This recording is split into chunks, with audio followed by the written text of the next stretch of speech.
Could you quickly brush on that for us? Like persons, I mean, they're coming to college, right? They're not exposed to certain lifestyle.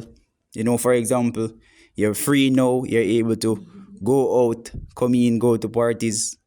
So how should someone go about walking the path of college while ensuring that they also keep grounded in Christ?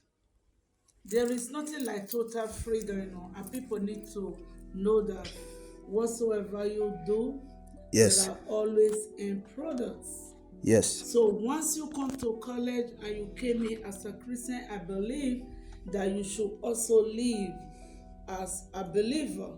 Yes. And these are some of the ways that you will be stable in your faith.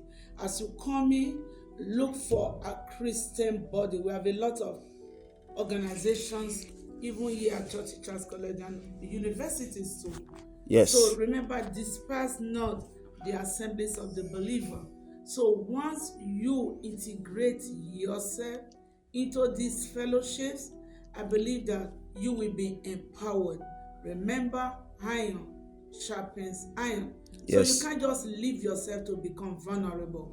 Pray, hold on to the word of God, and remember your faith. Remember that you are a child of God, and only one mission you have coming into college or university is for you to come in and get your degree. So stay focused, pray, trusting God, and you will overcome.